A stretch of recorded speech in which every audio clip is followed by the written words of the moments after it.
Hey guys, got some good news. A bill that you've been asking for a long time was just reintroduced into Congress, and it could be fun times with suppressors for all of us. Yesterday, Congressman Ben Cline of Virginia reintroduced the Hearing Protection Act. This legislation reduces the overly burdensome barriers required to purchase a firearm suppressor to ease access for law-abiding citizens simply trying to obtain the hearing protection they need. Now, I do have an issue with this bill, and I will explain it to you shortly, so stay tuned. And if you're passionate about defending your rights, hit that subscribe button down below now and join this growing freedom family. I want to first thank the sponsor of the video, that's Attorneys on Retainer. If you carry a firearm for self-defense, I strongly suggest that you check out Attorneys on Retainer. After dealing with other companies and learning the hard way about limitations on insurance coverage, I now trust AOR to have my back. God forbid I ever have to defend myself or a loved one. AOR is not backed by any insurance company. They are a real law firm, so they don't have to follow the same restrictions and limitations as other insurance-backed companies. As a criminal defense law firm, AOR will defend all types of criminal cases, so they won't deny coverage. If you can reasonably and in good faith assert that you acted in self-defense or self-defense of others, they will cover you. Plus, the attorney-client privilege starts immediately because attorneys are answering the emergency number for members.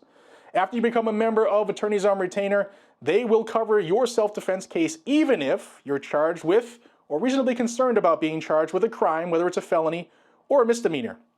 Whether or not you take a plea deal, whether or not you used an illegal weapon or firearm, whether or not the incident occurred in a gun-free zone, whether or not you are a prohibited person, whether or not you are impaired by any use of alcohol or a drug, medication, or stuff like that. If the incident's deemed a domestic dispute, they'll cover you. If you fail to possess or even possess an invalid concealed carry permit, they'll cover you.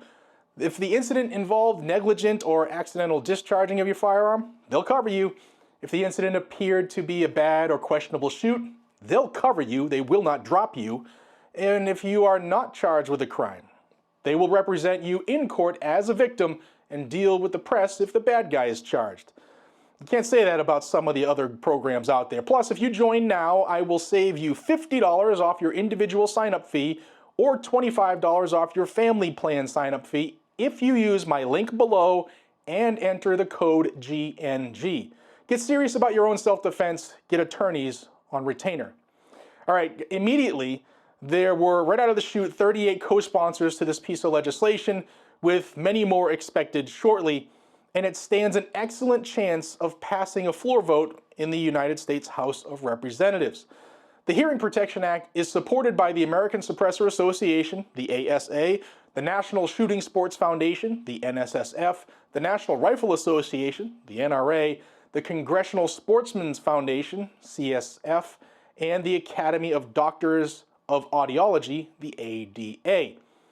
And there's some that are missing on there, and I'm just throwing this out there. Perhaps, maybe, they see what I see in this bill, although I don't know. I haven't spoken with everybody about this bill yet.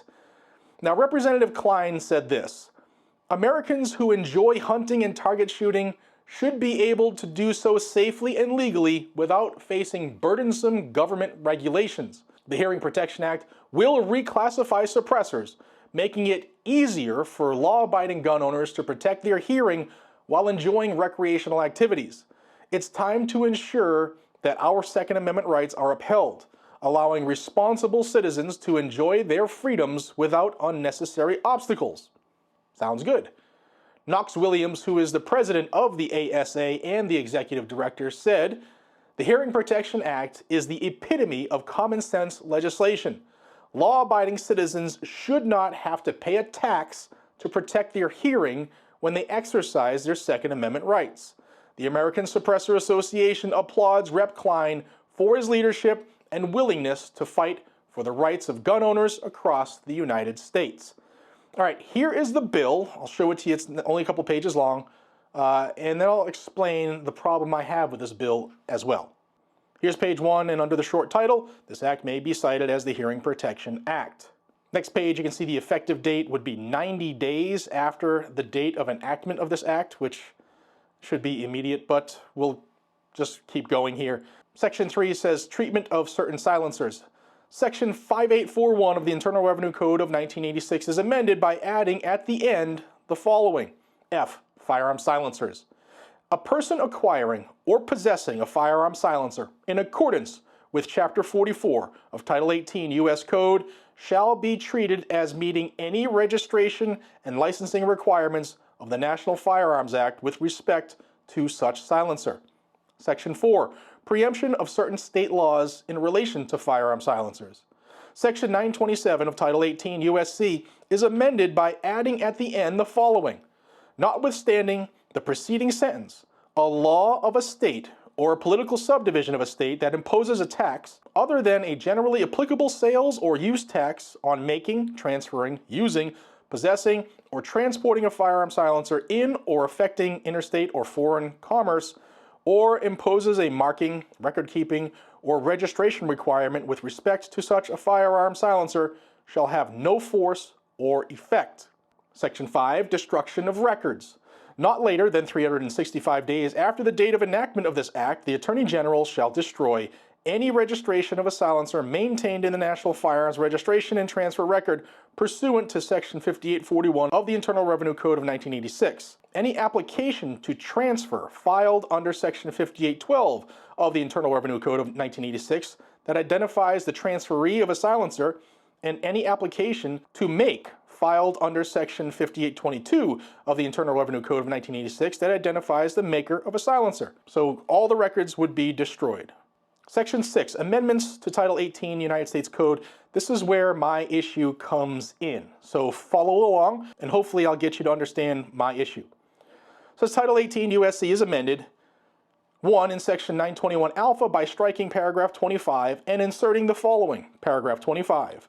The terms firearm silencer and firearm muffler mean A.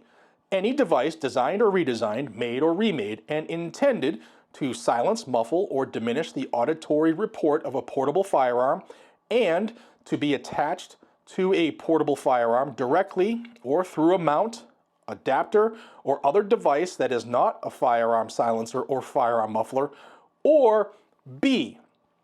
The outer tube or other single part of any device that 1. Provides the primary housing or is the primary structure for internal sound reduction components designed or redesigned, made or remade, and intended to silence, muffle, or diminish the auditory report of a portable firearm, and 2. Attaches to any portable firearm directly or through a mount, adapter, or other device that is not a firearm silencer or firearm muffler. And that's where my problem lies, in that last part that I read to you. It makes the tube a suppressor under this new definition. So if you have any hope of Form 1ing, meaning you want to make your own suppressor, just having a tube that you would like to make into a suppressor and thus submit your Form 1, that would say you already are in possession of a suppressor. So because you didn't buy it through an FFL and thus have your background check completed, you would be illegally possessing that tube suppressor. That's an interesting way that this has been written. Now, does Ben Klein understand what he wrote there? I have to probably say yes, he does, because this is probably a way, again, this is just, I haven't talked to Klein or anybody in his office yet. I'll probably call them this afternoon.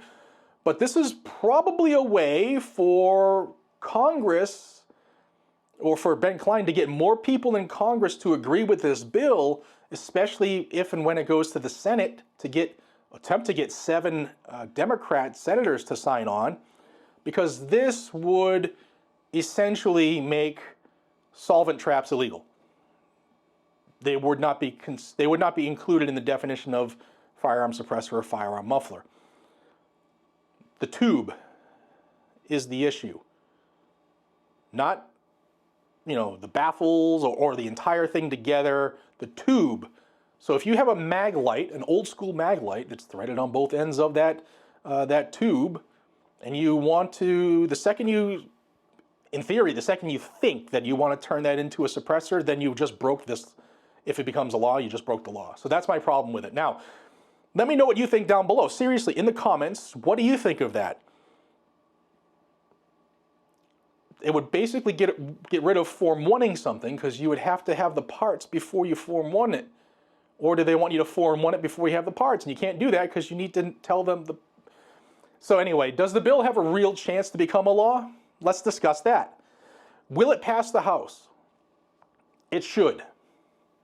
It should. But I'm not thinking... This bill, I think it needs to be amended. Once it's submitted, a bill can be amended, like they can change a couple things in it. That needs to be amended out, in my own personal opinion. We still need 7 Democrats to overcome the filibuster in the Senate. And while I do think some Democrats are open to this bill because you're trying to protect your own hearing, the big question is, can we get 7 of them? And if you have a couple... This is the way politics works, guys. If you have a couple people in the minority party that are acceptable to a bill, they're not putting their necks out on the line unless they know they have enough to pass the damn thing. So unless you get 7 to 10, at least 7, where they know it's going to pass, I don't think anybody puts their neck out, and that's a big problem. And that's where the people come in with some pressure. Now, will President Trump sign this into law? That, to me, is another big question, because in his previous presidency, Donald Trump did say he was not a fan of suppressors. Now, and you'll also remember, hopefully, that the last time that this bill had enough votes to pass both chambers of Congress, a horrific event happened within hours of the vote to pass the bill. The Republican baseball practice shooting was one of them. And it was a second time as well. And each time it happened, the bill was tabled for obvious reasons. So keep that in mind. Keep that in mind.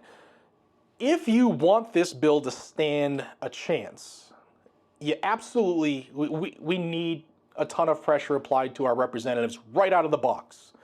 And then our senators, once the House passes it. That's on us, every one of us. Don't care what state you live in, put some pressure on them. Don't want to hear, I live in Massachusetts, they're never going to put pressure on them. Stop being a defeatist. Even if they don't agree with you and are going to vote against it anyway, put pressure on your employee. Call 202-224-3121 and call it often. That's the switchboard for the United States Capitol. You can say, hey, listen, I would like to speak to my member in the House of Representatives, or my representative. They'll say, okay, where do you live? You give them your address, they punch it in, tells them exactly who your rep is, they'll transfer you over to their office. And remember, when you call a legislator's office, you're not going to talk to the legislator themselves. They're not answering the phones. They have staff that do that, and it's usually an intern who generally are very, very helpful and professional. So just remember that when you're calling these folks. You're not going to get Ted Cruz on the line.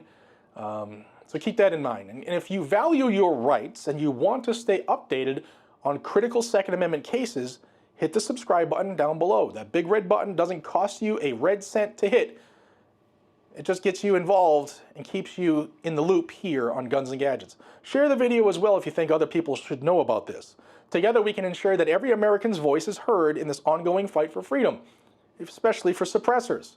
Guys and gals, thank you so much for watching Guns and Gadgets over the years. This is where we keep liberty alive. Thank you so much for your time. Stay free, America. See you then.